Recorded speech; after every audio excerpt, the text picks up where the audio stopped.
All right. So, Ed, hopefully you get a chance to watch this. I've already discussed on some of the previous videos, but just to review, the problems with what you've done already is you've only done it in a new software. So if someone, and most projects are not running the latest software, any of those people would not be able to use your library. One of the big benefits is that all of the families that I wrote are in Revit 2020, which should be old enough that most people should be able to use those. I don't know very many companies using something older than 2020. But you can see when you bring in these step files in this area here, you can see that things look a little bit odd. And you got to understand this is what they're interested in putting in their drawings. Now, for the most part, I still say it was good, except for the color control. Um, I also had the section which I reviewed. See, some of this stuff just gets a little bit.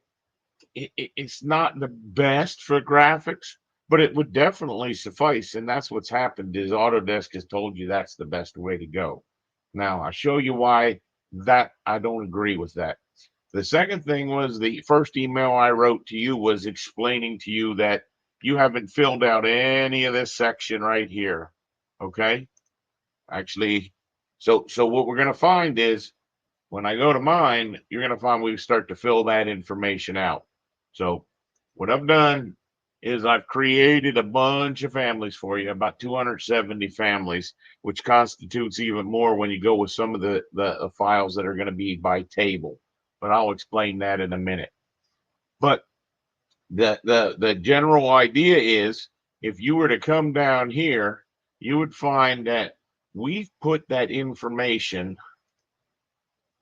Now, typically, a lot of people will do this as shared parameters. I did not do that. I did all of that through the standard parameters provided in Revit. And I just tried to fill this information out a little bit more. You can see we have a QC node on here to add a drawer. I still need to do a little bit more work.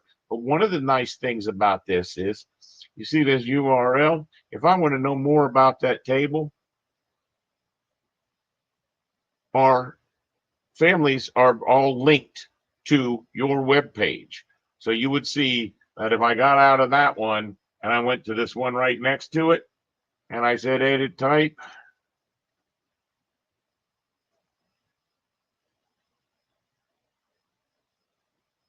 there's that next object. Now, if I wanted to look at it in a different way, I can simply pick on it and I could say BX, and that would take me to a 3D of that table.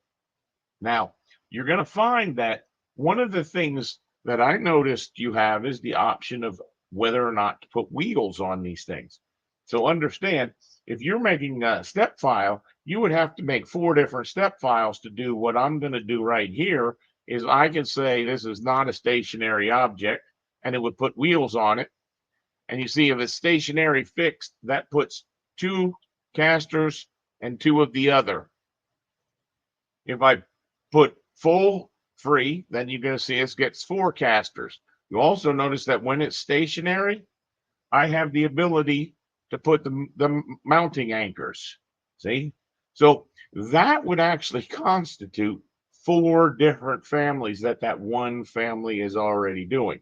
Now, what you're going to find is these families, I tried to make them parametric, okay? But I will be honest with you, there are certain components that just doesn't make sense to make parametric.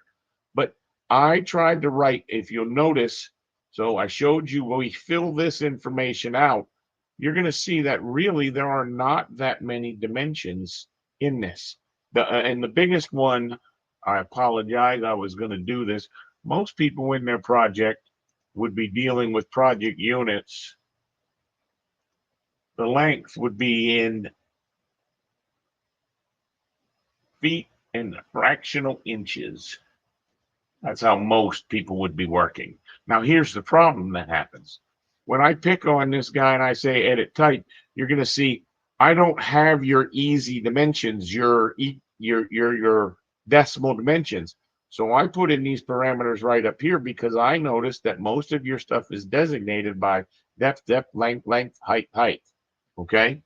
So let's look at where I'm talking about for that. So one of the things is, because we've put that information in there, and it allows you the ability to be able to tag it. So you'll see all of these objects. I don't know why that thing keeps beeping at me. Actually have all of their information about the table or the cabinet, right? See, so that allows a person to be able to in Revit to be able to do a tag, and maybe they're doing an actual one with a leader and a free end. See, they can come in here and they could tag this guy, and maybe they wouldn't want that tag that big. Maybe they would only want to call it what the description is, and it would be called a gown cabinet. Remember, that's all linked to that URL. Okay. So the second big problem is those elevations. Okay. What you're going to find is in the elevations, there's a lot of data that sometimes your families don't show, like the adjustable shelves and the swing lines on the doors. Okay. So you can see, I can tell which way those doors swing. Granted, a person can look at the door handle, but sometimes you have flush mount hardware. Sometimes the person might not make out the hardware. I did want to show you that, it wasn't much addition, but I actually even included a hinge in there. Most people don't do that, but I noticed that was what was really jamming up your step file conversion, is those casters and those hinges were killing it. That's what's causing it to go so slow and to make such a messed up product. Okay. But you can see what I can do is I can look at it. If I was in one of these families, let me show you a little bit about how I wrote these. So let's say this cabinet right here, I actually wanted 2 shelves down below. All I'd do is I'd pick on the door, and then I'd edit the type, and I'd say there's 2 shelves below. You'll notice you can see the 2 shelves were added, even though they don't need to be, because no one's ever going to see them. What we see is the 2 sets of dashed lines below. Okay. Now that's how we're going to try to show most of the extra equipment that's sitting on these monitors, keyboard trays, and things like that. The keyboard tray will probably actually model itself. But so what I wanted you to understand was, it's not just getting that geometry in BIM. It's really about trying to get more information in. So you can see, I think you'd probably think it's neat that you can go straight to if I wanted to see the product catalog of this guy, all I have to do is click on that and I'm going to go right to it. Okay.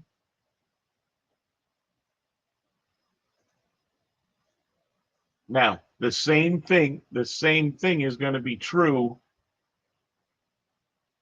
when we export this to Navisworks. Okay. So what you're going to find is, when someone's doing BIM coordination, you see these little flag markers that are on all these objects? This would take you to the exact same one. Boom. Okay.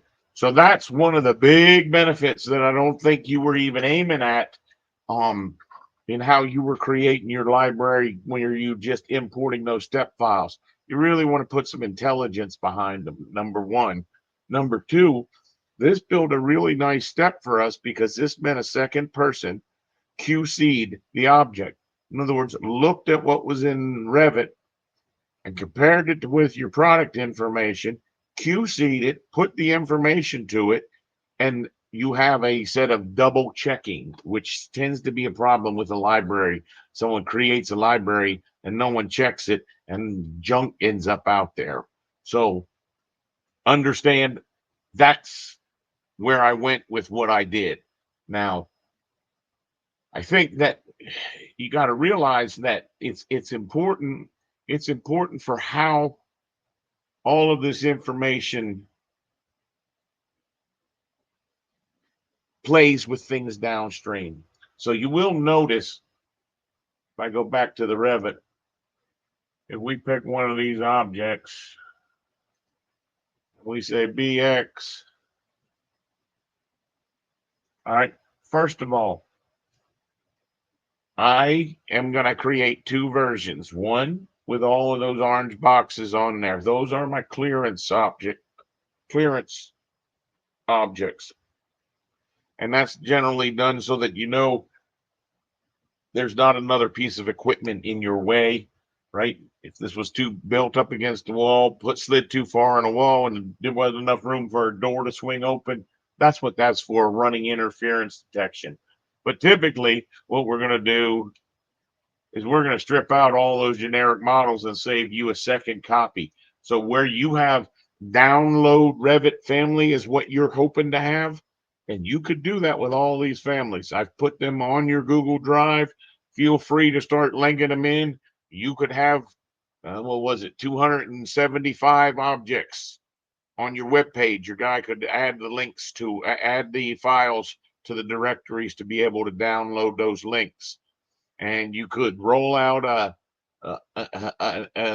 beta test to see if that's what your customers are looking for, or to send it to your other contacts. But you're going to have to realize that I did put the fillets on the corners because I know that you have this bent metal. That does not have to be in there. Typically, that would not be in there. That's not what's driving my file size. So if you send this to your resources to review, understand it's not those fillets, and it's not the hinges. It's not that little bit of geometry. What it is these nested families cause that problem. Now, typically, when someone's written a family, if it's a step file, DWG, SketchUp conversion, if it's a conversion, what you end up with is no parameters in here. Okay. Let's see if I can do this. You don't end up with any of these parameters. Now, typically, when someone tries to write something that's parametric, what ends up happening is you end up with lots and lots of these parameters, where really all I'm driving most of my cabinetry with is those 4 parameters right there. If there's any other data that be filled in, it's generally going to occur right here.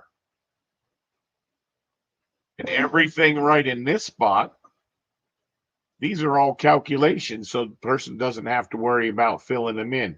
So understand, if you get most families from a vendor, what ends up happening is people try to get cute. They try to make a nice family that's relatively parametric and doesn't break when a person tries to make an adjustment to it. And they end up with way too many parameters in here. And I've tried to avoid that. Now, at the end of the day, trying to get help. That's why. Why would I want help? At the end of the day, what my goal was,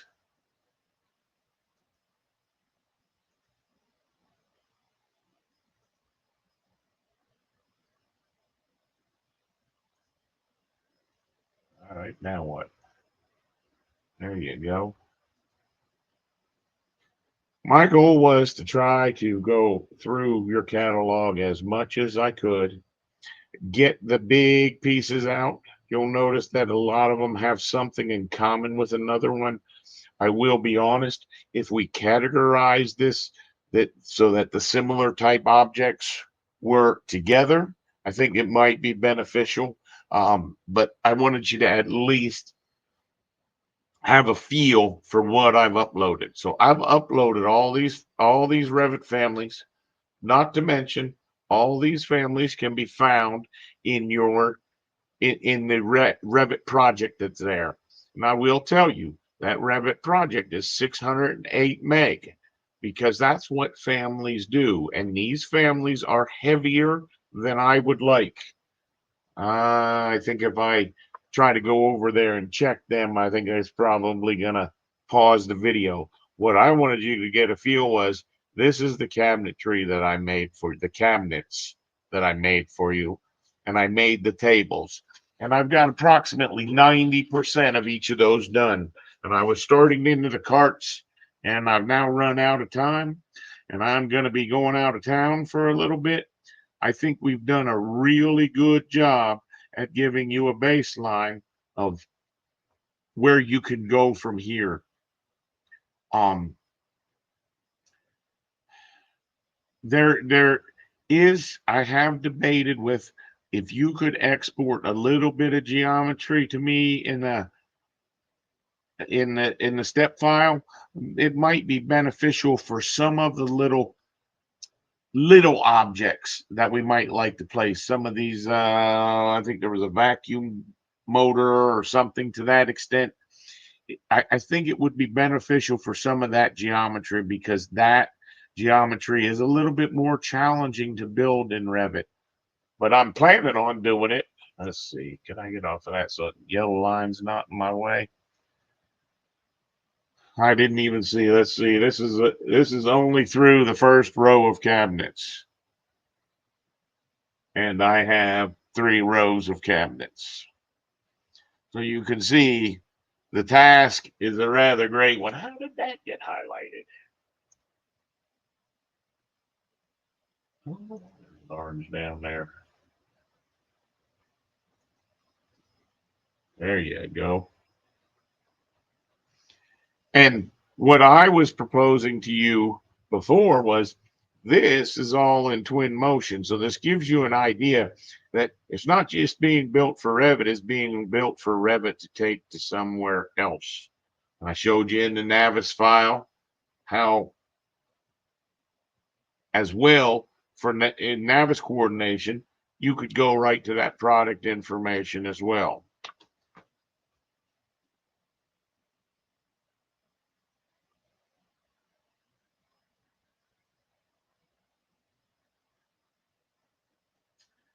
The part that was a little bit amazing, I was saying, was um the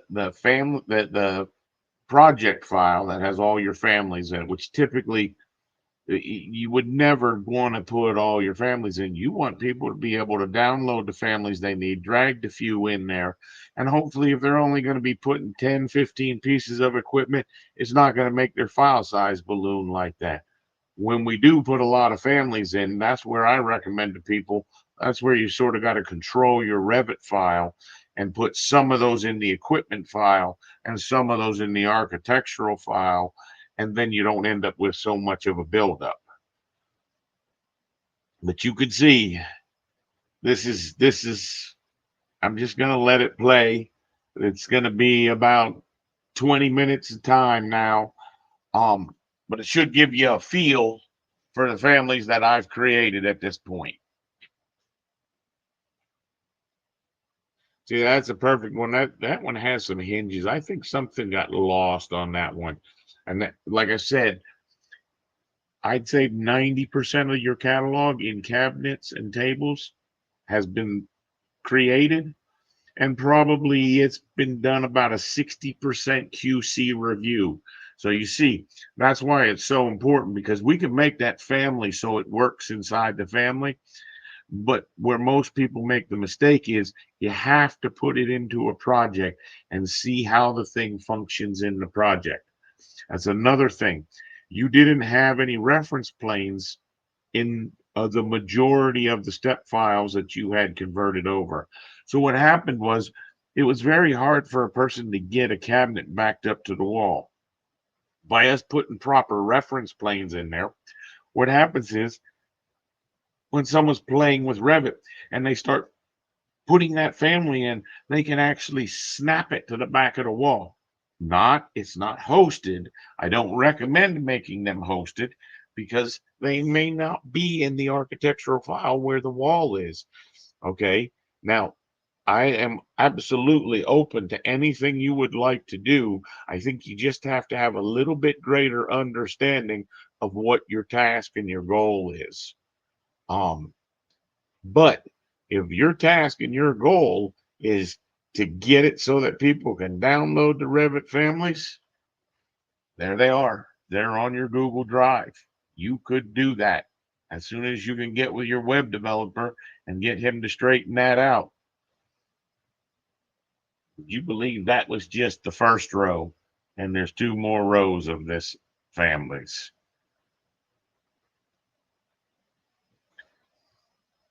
And remember, when we have a situation like that one right there in front of us, we have the ability to turn on the four casters or the two fixed casters and two adjustable casters with brakes.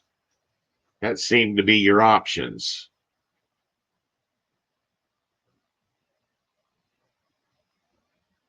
I tried not to put too many actual little holes in geometry, but I did use your little sight lines where you could check the product behind there. But if it was a perforated panel, I went with a hatch pattern because, quite frankly, that will blow out the size of a Revit family. I wasn't happy with the family size, but I believe it is a reasonable amount. Most of them ended up a little over a meg.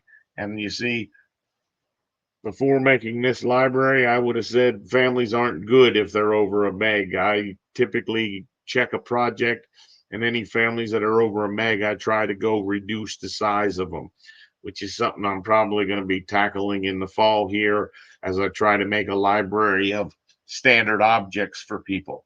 But I know you wanted to really utilize the step files that you've already paid to have created in SolidWorks, I think is what you said you work in.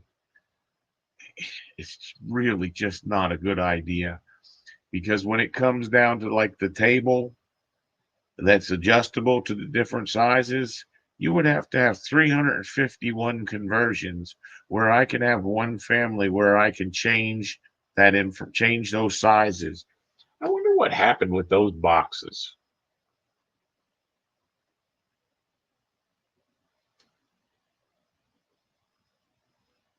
I think they lost a plane somehow.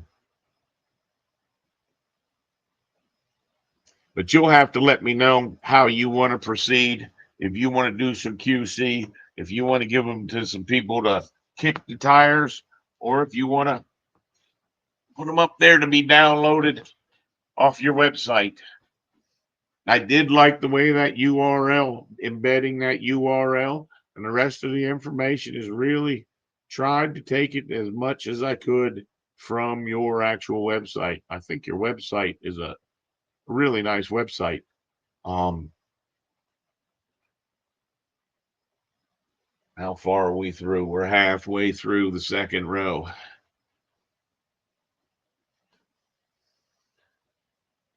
I have I have signed your NDA, and I'm providing it with this link. Um, but understand, everything that I used to fabricate these was all taken from your public information, your website. You know, they're actually from your drawings.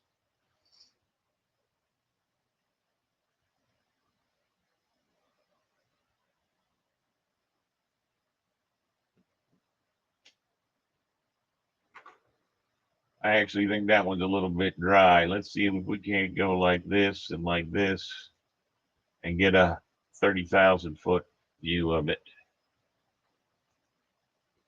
So what you're going to find is this first row up here. This is all my templates. These are very, very flexible. I can make them any size they need to be so that I could make each one of these are your products. And they start at this end and they go right up your product catalog. And if they were a real challenging one that I thought was going to hold me up and not allow me to get a lot generated, I just put it in there. Some of the objects you're going to find, I didn't put all the data in. There might be a keyboard tray that hasn't been put in because once I build the keyboard tray, once I build your baskets, then we'll actually go snap those on your tables. Plus on your workstations. And when I started going through the cabinets, I found that a lot of them basically have one of these glorified tables built underneath it. So a little bit of the assembly still needs to be done, but for the most part, it should give you a very good start on your family library. And I think this is probably what your clients would prefer to use. Now, understand, this is the software that I was trying to tell you is just imagine if we were made a clean room with your equipment in it, and you could pause at any time so you could see how the perforations read.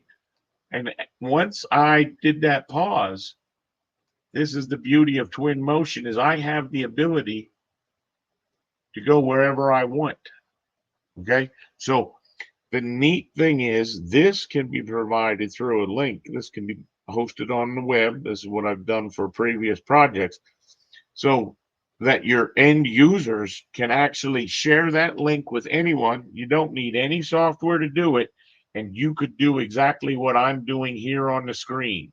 Now, granted, it's really beneficial if you come from a younger generation where you're used to playing games, because there's a spot up here where I can say, I want to go in pedestrian mode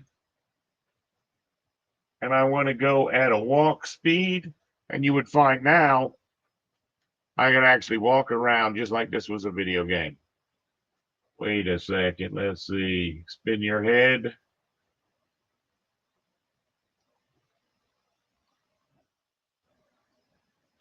And you could look at any object.